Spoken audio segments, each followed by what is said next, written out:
Morning students, I am Nagamani, JL Chemistry Nadipeta. I hope you are safe at home. Today we are learn about the colloids around us. This is the most important and useful to us.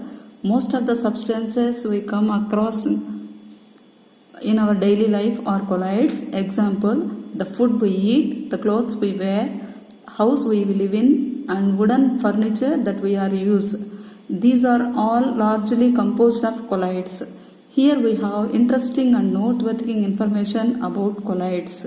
So first of all, we know about our food and some industrial material which we use.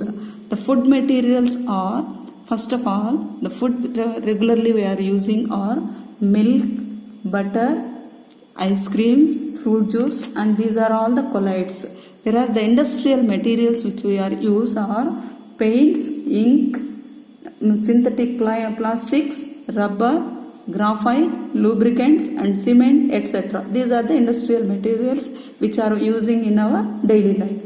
Apart from this, the natural colloids that we are observing in our daily life are, first of all, color of sky is blue, and second one is the fog, mist and rain, and third one is the artificial rain creating. So first of all, we discuss about the color of sky.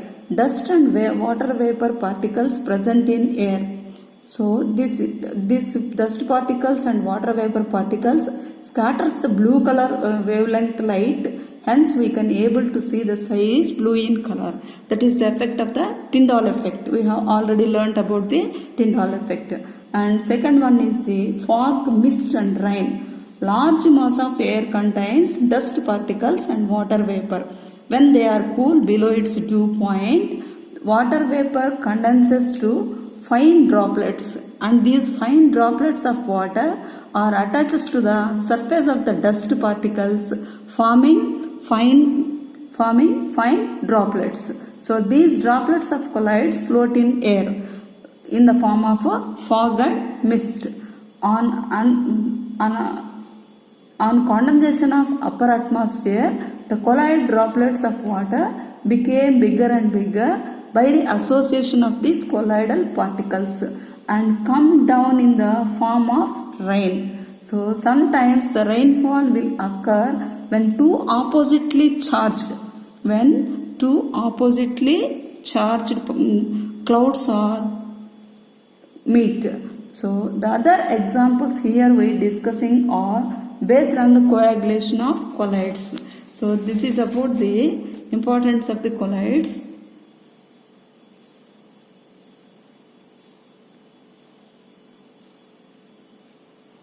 This is about the importance of the colloids, and the other examples of we have discussing are based on the coagulation of colloids. What are the coagulation of colloids?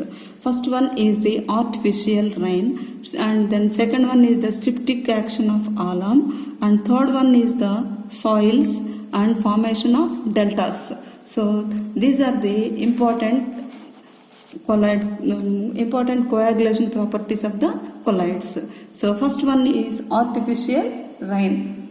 Electrified sand or spraying a salt carrying charge of opposite to the one on clouds from an aeroplane. So electrified sand will be sprayed on clouds by aeroplanes. It can create the artificial rain. And second one is the blood.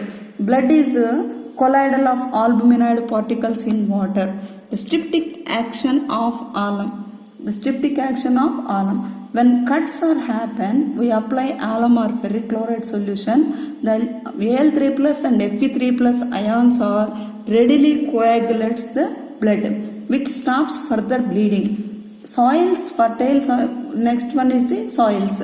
Fertile soils are colloids. Humus acts as a protective colloid. So soils absorb moisture and nourishing materials. Soils absorb moisture and nourishing materials due to the humus. Humus is the protective colloid. And next one is the formation of deltas. How deltas are formed? Well, first of all, we know about the river water combines with the sea water. That is called as the delta. It is the most fertile land. So how the deltas are prepared naturally? The preparation of deltas are the river water is a colloidal solution of clay, and seawater is the colloidal. Seawater contains a number of electrolytes. When river water meets seawater, the electrolytes coagulates the river water and resulting it in deposition of clay with the formation of delta.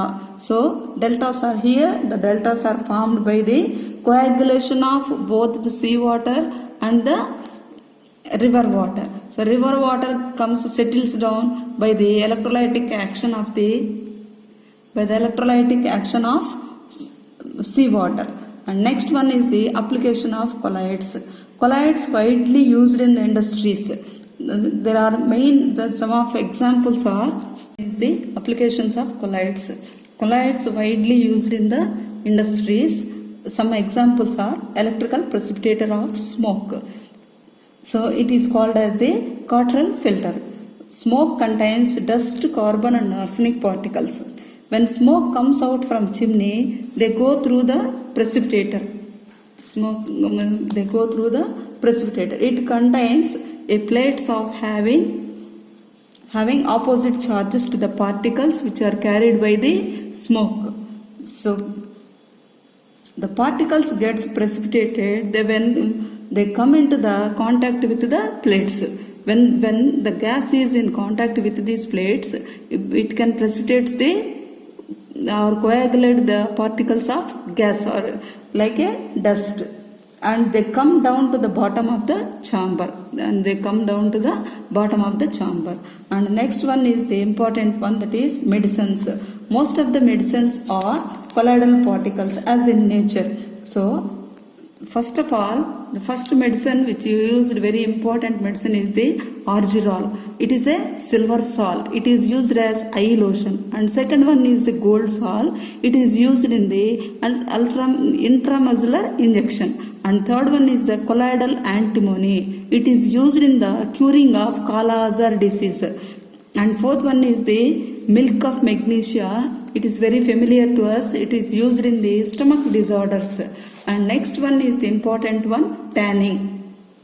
Tanning means skin hardening. That means animal skin is a positive colloid. When it is soaked in the tannin solution. A solution of tannin. It contains a negatively charged colloids. So mutual coagulation will takes place. When mutual coagulation takes place, the skin gets hardened. So it is called as the leather. This hardened skin is called as the leather. So we can prepare leather by using the tanning method. And next one is the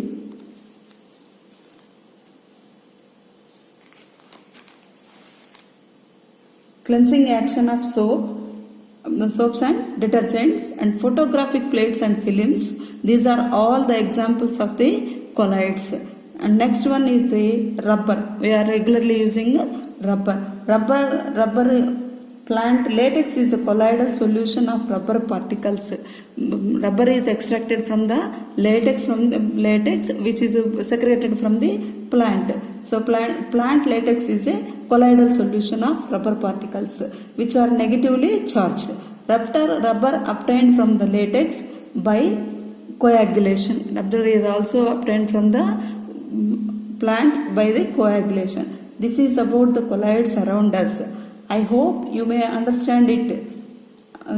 If you have any doubts, ask your teacher. You have given the important questions in this surface chemistry chapter. Practice it and write a test on tomorrow without seeing the book. Thank you.